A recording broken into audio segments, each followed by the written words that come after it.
الله من الشيطان الرجيم بسم الله الرحمن الرحيم ربي اشرح لي صدري ويسر لي أمري واحلل عقدة من لساني يفقهوا قولي الحمد لله رب العالمين ثم الصلاة والسلام على سيدنا ونبينا وحبيب إله العالمين أبي القاسم محمد اللهم صل على محمد وعلى آله الطيبين الطاهرين المعصومين واللعنة على أعدائهم أجمعين من الآن إلى قيام يوم الدين.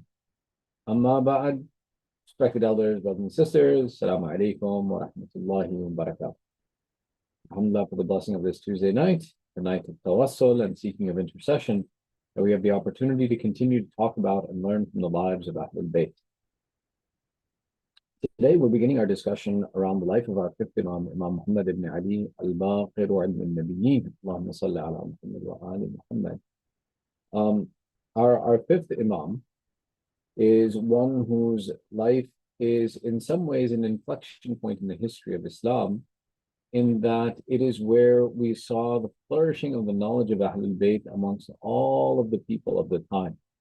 And the life of our Imam is a very exciting time period for us, and one where we actually get to spend time learning more about our Imam than we've been sometimes given the opportunity about other members of the Ahlul Bayt.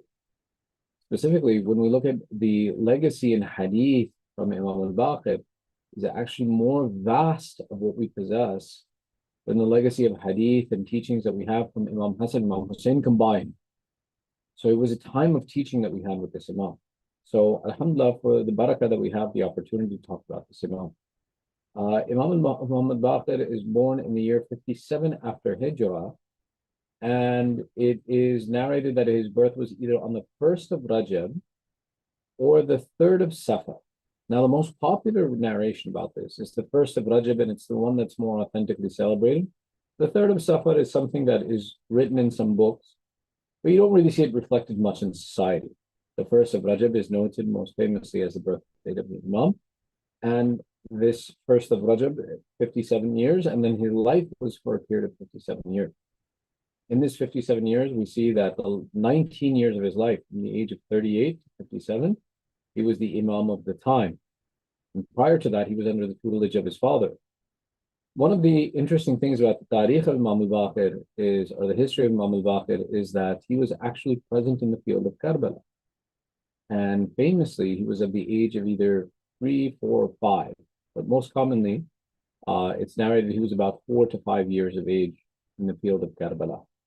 So the Imam was present in Karbala as well. And he is one of the actual authentic narrators of the Waqia of Karbala. Now you may imagine that what would a 4-year-old know about what's going on in Karbala? But an Imam is not like any other child. An Imam is someone who is very unique and special in the fact that he is an Imam from the moment he is born to the moment that he dies, meaning he is Hujjah of Allah, authority of Allah, and therefore he is not someone who is careless about anything that goes on around him. He is well aware, and he has authority in every instance that he is present in. Famously, there are some narrations about even the birth of our fifth Imam that talk about the Imam, how he is an Imam from even before he is. There are discussions that, for example, an Imam's period before his birth is unlike the period of anyone else, that the angels speak to the mother of the Imam, that the mother of the Imam never fears any difficulty or has any difficulty before the Imam is born, and when the Imam is born, he is born pure and clean and full of light, and immediately after his birth, he praises Allah and does sujood in the direction of the Kaaba. So meaning that the Imam is someone special, and why, even if at the age of 4, he is an authentic narrator of Karbala, because he was present and he was conscious of the event going on around him, and he's a teacher of the event of Karbala for us as well too. One of the specialities of our fifth Imam is his mother. Let me explain what I mean by that. Imam Muhammad Baqir, his father is Imam Zainul Abidin, and that is the son of Imam Hussain. But his mother is known as Abdullah or Fatima bint al-Hasan. So from the father's side, his lineage goes to Imam Hussain, and from the mother's side, his lineage goes to Imam Hassan, meaning that he has the ancestry coming from Imam Hassan and Imam Hussain, such that he is known as the Alawi amongst the Alawiyun, and he is known as the Hashimi bain al-Hashimiyun and the Fatimi bain al-Fatimiyun. Meaning that however you take a look at the Ahl al-Bayt as either Hashimi, meaning that they are from the Banu Hashim, Imam Muhammad Baqir receives Hashimi from both sides of his family. If you look at him as Alawi, he is Alawi from both sides because they are the children of Imam Ali. And if you look at him as Fatimi, which means that they are the children of Bibi Fatima, he is the children of Bibi Fatima from both sides. In Imam al-Baqir, there is this unity of both of these elements such that when we talk about each of the Imams after Imam Baqir, Imam Sadiq, Imam Kadhim, Imam Rada, Imam Jawad, Imam Hadi, Imam Askari, Imam Zaman, all of them have Imam Hassan and Imam Hussain as grandparents to each of these Imams. And it's by the barakat of Imam al-Baqir. The mother of Imam al-Baqir is someone who is special, and it is noted as being unique in the history of information that we possess. For example, our sixth Imam would narrate about his grandmother. He says, I will tell you about my grandmother, Abdullah, the mother of my father, that she was the most pious of all of the children of Imam Hassan. That amongst all of the children of Imam Hassan, no one was more pious than her. Showing the status that Sayyidah Fatima bint al-Hassan had a great position of piety herself. Imam Baqir himself would narrate about the superiority of his mother, where he would say one time, my mother was praying, and a wall where she was praying made a noise and began to fall. He says, my mother pointed at the wall and said, I swear by the right of Al-Mustafa that Allah has not given you the permission to fall. You will not move from your position. And that by her taking of this oath by the Holy Prophet, the wall physically became stuck between the ground and the air and did not move until Bibi Fatima bint al-Hassan moved from that location and went away from there, that then the wall fell. And Imam Baqir narrates upon this, my father, Imam Zainul Abidin, gave 100 ashrafis as 100 gold coins as sadaqah. There's a few really important lessons here. Let's start with the first one, the lesson of sadaqah and charity. As-sadaqah tadfa' al-bala.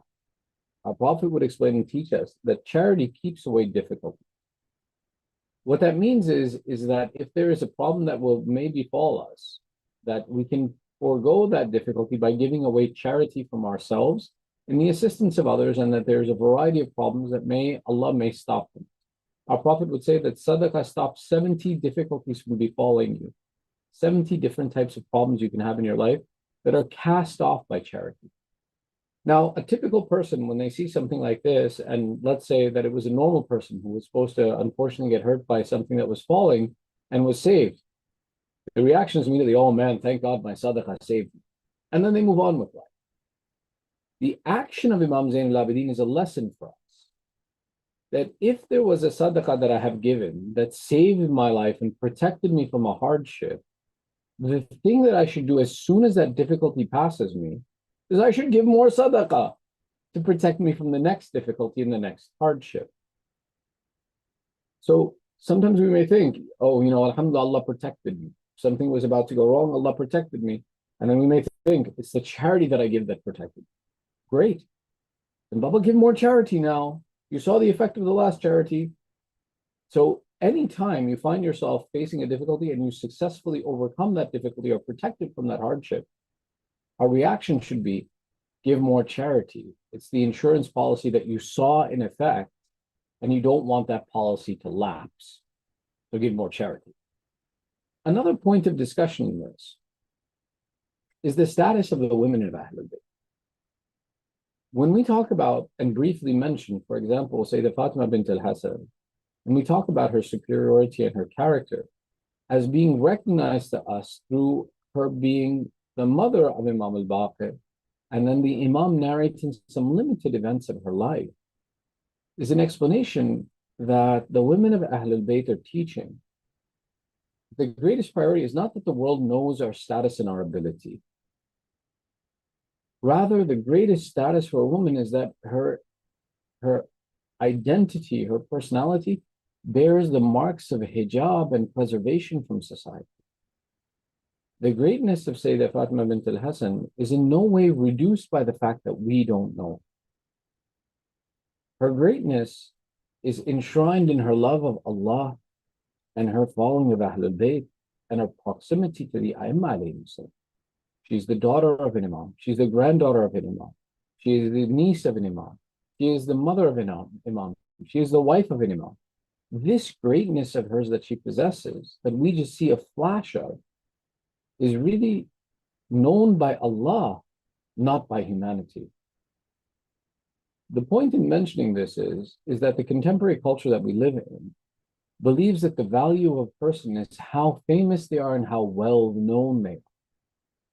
But here the Ahlul Bayt are teaching us that no, the true greatness of an individual is how Allah knows them, not how people know. And that people can only see or know very little of what a person truly is. It's truly Allah who knows what's inside of a person. We should always pay attention to, more so than do people know me and do people recognize my abilities, my great status, my position, my authority, my personality, and concentrate more that does Allah recognize. Which is why throughout the history of the Ahlul Bayt, there are great personalities and great women.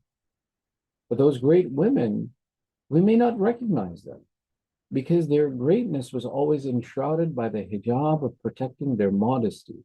But there's never too great of a question that looks at and switches from their knowledge to any other of their attributes.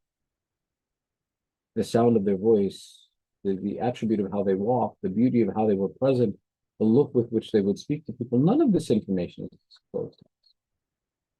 And not because the way they did these actions were insignificant, but that these actions were intended to be subdued by the concept of hijab. Why? Part of our character and our personalities is when we think about hijab, and as a family, we think about hijab, that what are the elements that I expose to society, and what elements are the ones that should remain protected within the attribute of hijab for a person. And this entire conversation, that think of the adamat that Imam Sadiq is explaining. He says, there was no one more pious from amongst the children of Imam Hassan than my grandmother Sayyidah Fatima. Yet look, contemporarily, the amount of information we have and what information has reached us about is very limited. But that superiority that Imam Baqir possesses and the one who joins the two lights of Imam Hassan and Imam Hussain is one of the attributes that is his to possess. And which is why there's a couple more points that we mentioned today. One is the proof of his Imam. The proof of the Imamate of Imam al-Baqir is one of the significant events in history. And part of it can be the consideration of how society split after Imam Zain al-Abidin. That the Shahad of Imam Zain al-Abidin, two of the sons of Imam Zain al-Abidin were put forward to be Imam. Zayd ibn Ali and Muhammad ibn Ali. Muhammad ibn Ali being Imam al-Baqir and Zayd ibn Ali being the brother of Imam al-Baqir. Now, in many narrations, it's narrated that Hazrat Zayd ibn Ali never himself invited people to call him the Imam.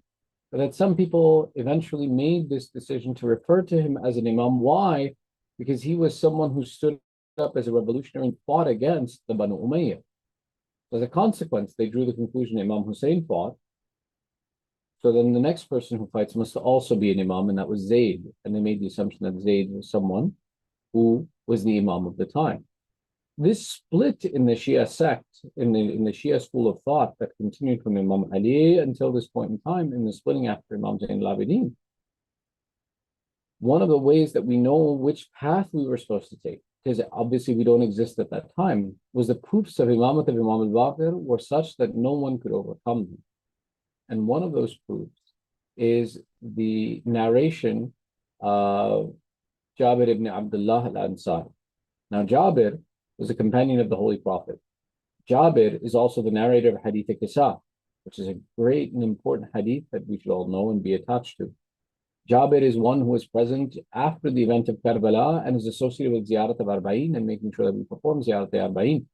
Jabir was someone who loved Ahlul Bayt and narrated from Sayyidah Fatima herself, meaning the unique status that Jabir possessed.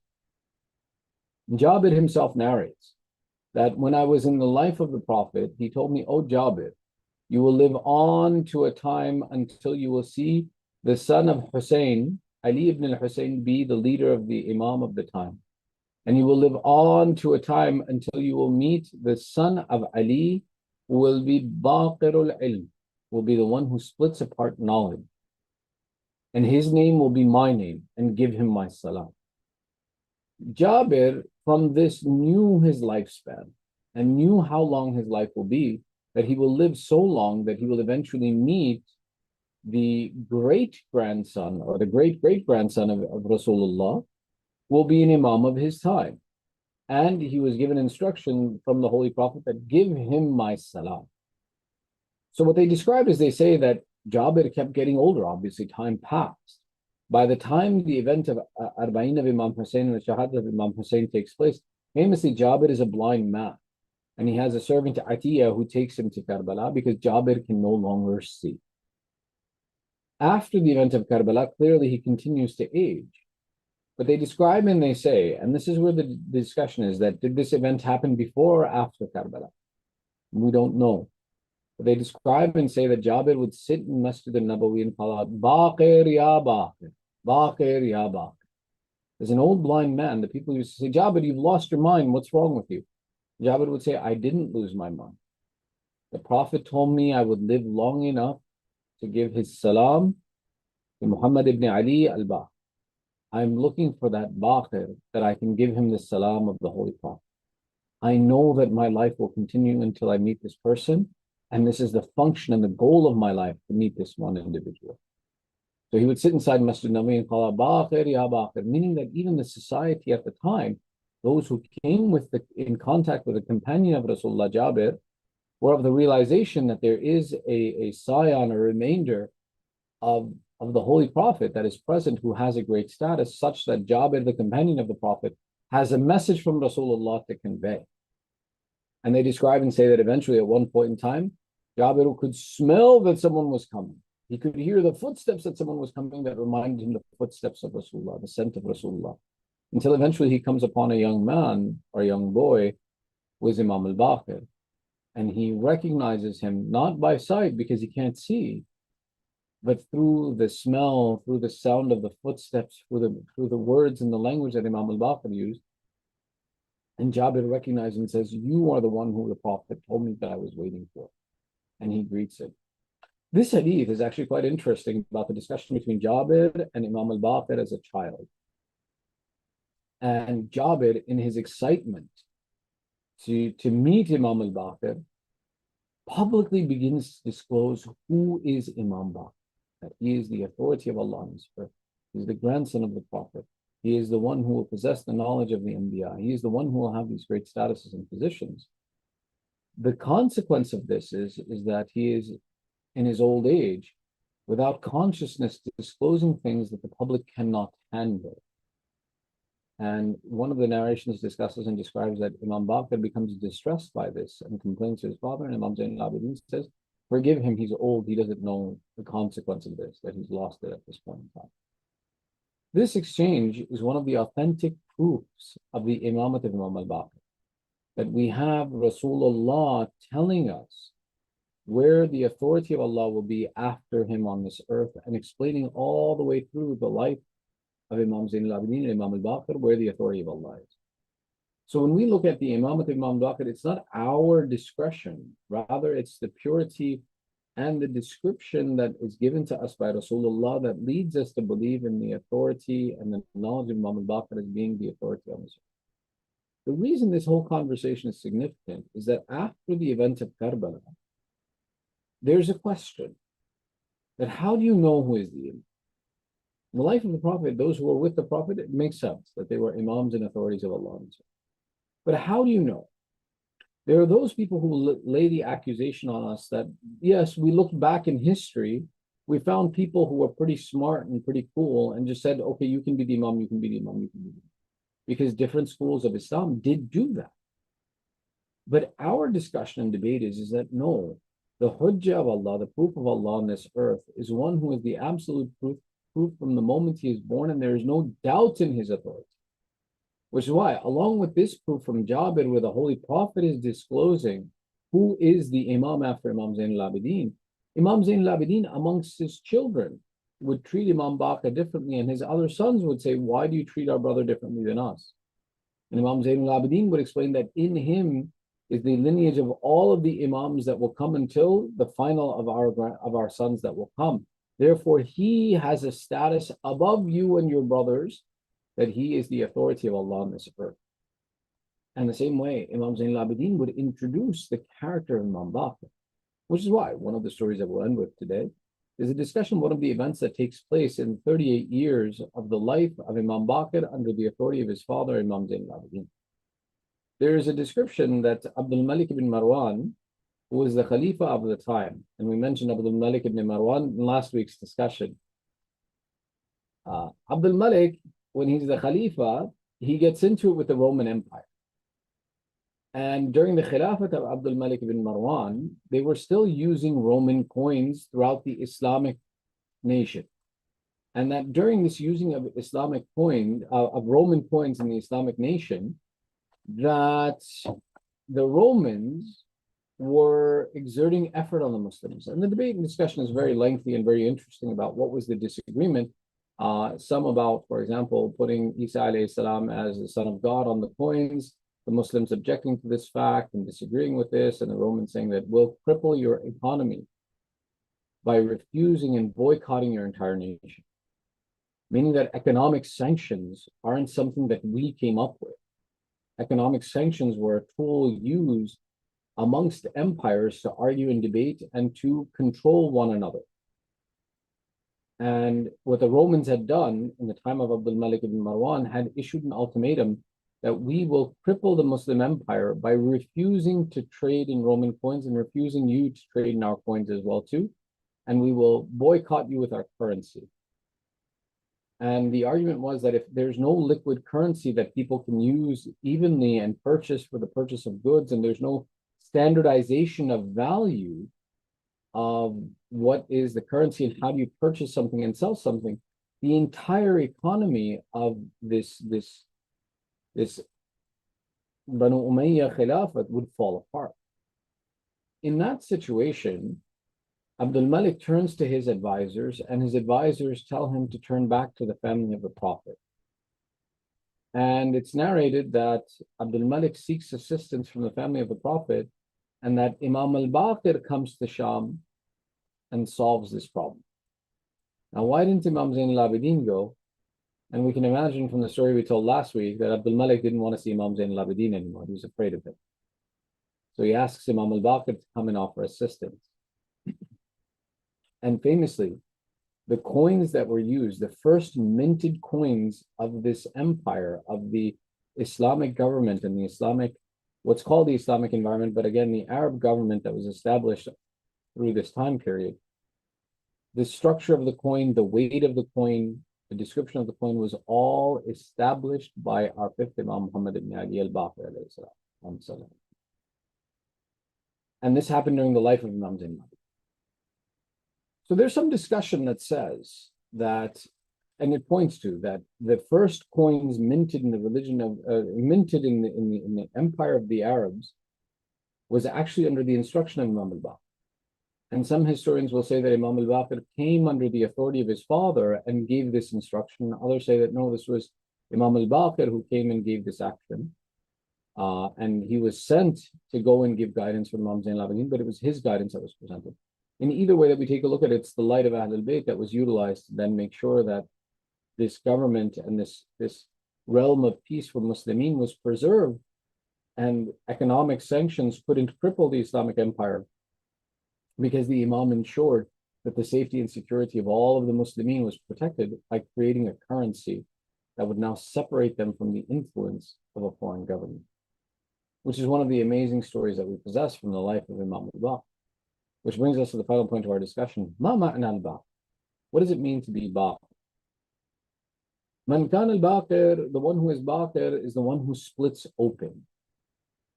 And our Imam is known as Baqir al-Ulum or Baqir al-Ilm al-Nabiyyin, the one who splits open all of knowledge, or the one who splits open the knowledge of the Anbiya. What does it mean to split open knowledge? This description of splitting open knowledge refers to the idea that there is something to know an answer, and there is something to know how to come to the answer and all of the information about it. You can know something is right, but can you explain why is it? Can you explain all the detailed and information around it so that someone else can understand that information? Which is why the description of the knowledge of Imam al-Baqir was not just that he knew what was right. He wasn't just an encyclopedia of information. He was the one who knew the answers and knew how to teach them and knew the why and knew the structure of everything associated with that knowledge. Which is why he is known as the one who split open. That it wasn't just that you would learn a fact. You would learn the significance and the value of the fact and why the fact exists and what the information means, how to apply the information. All of that would be taught by Imam al-Baqir and explained by Imam al-Baqir. You see, there are times, us as people, we have teachers. They'll tell us what to do.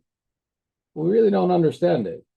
We know what we're doing, but we don't know why we're doing it. We don't know what the significance is. We don't know how to utilize that information anywhere else, except for the particular situation the teacher teaches.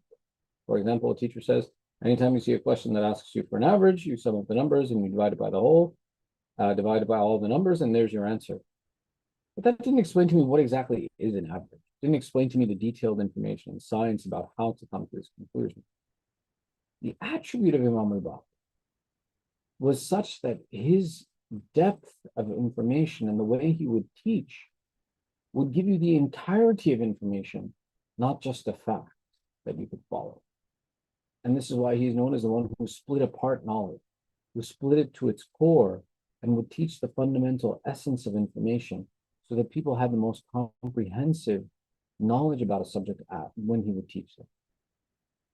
The timing that Imam al-Baqir receives this title and the significance of this, by the way, is that not just friend, but foe also would agree that Imam al-Baqir was the one who split apart knowledge, was the one who knew knowledge to its true essence, who would teach knowledge by its most perfect attribute.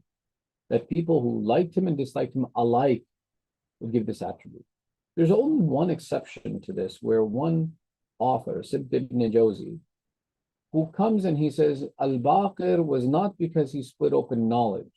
Rather, in trying to reduce the status of Imam al-Baqir, he says he was known as al-Baqir because he would do kathrat al-sujud. He would do a lot of sajda, so much so that his forehead had become baqir, had split apart from the excessiveness of his sujood. And he's the only one that I've ever seen who actually gave a different reason for this title being given to our Imam. All the others, friend and foe alike, said there was no teacher like Imam al-Baqir. There was no one who could educate the way he did because of the amount and the way that he would explain answers.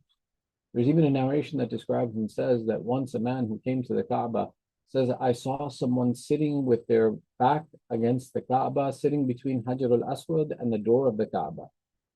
And he sat leaning upon the Kaaba and he began to answer questions. And he says, I saw a crowd around this man. And I saw that he answered at least 1,000 questions until every questioner's question was answered perfectly. And then he stood up to leave. And I swear I heard a caller call out, this is the one who splits apart knowledge. This is the one who is the grandson of the Prophet. This is the one who is the teacher of humanity. So this attribute that he possesses, and to be known as al-Baqir, is the one who possessed that ability to teach and to learn and to guide in the most perfect of processes, that he didn't just give data. He gave true knowledge and education, how to use that knowledge, how to apply that knowledge. Which is why, and we'll talk about it next week, that what happened during the life of the Imam and how he was influential throughout this period for the preservation of Islam, and how it was that he guided the religion of Islam and lessons from his life for us to benefit. ندعوك باسمك العظيم الأعظم الأعز الأجل. We raise our hands in du'as and call out to Allah 10 times. Ya Allah, Ya Allah, Ya Allah, Ya Allah, Ya Allah, Ya Allah, Ya Allah, Ya Allah, Ya Allah, Ya Allah, Ya Mahmud bihaqqi Muhammad, Ya A'la bihaqqi Ali, Ya Fatir as-samawat bihaqqi Fatima, يا محسن بحق الحسن يا قديم الأحسان بحق الحسين. Oh Allah, accept this small ibadah from us. Ya Allah, by the right of the tawassul of Ahlul Bayt, by the right of the tawassul of Imam al-Baqir, oh Allah, fulfill our hajat. Oh Allah, those amongst our families and our communities who are sick and going through difficulties, Ya Allah, remove the sickness and difficulties of all the mu'mineen. Oh Allah, those who are going through insecurity and strife and war, oh Allah, give aman to the mu'mineen, Muslimin, wherever they may be in this world. Oh Allah, keep our children on the upright path of Islam. Give them the tawfiq to attach to the teachings of Ahlul Bayt. Hasten the reappearance of Sahib al-Zaman. Make us and our families from the upright supporters of Sahib al-Zaman. Entitle us to the ziyarat of Ahlul Bayt in this world, and the shafa of Ahlul Bayt in hereafter. Remembering all of our marhameen, remembering all of our forefathers, and remembering all those who have no one to make dua for them. We finish this discussion with the recitation of one Surah Fatiha, 3 times Surah Ikhlas, for the hadiah of all those marhameen, with your loudest of salawat ala Muhammad wa ali Muhammad. اللهم صل على محمد وآل محمد. بسم الله الرحمن الرحيم. الحمد لله رب العالمين الرحمن الرحيم مالك يوم الدين. إياك نعبد وإياك نستعين اهدنا الصراط المستقيم صراط الذين أنعمت عليهم غير المغضوب عليهم ولا الضالين.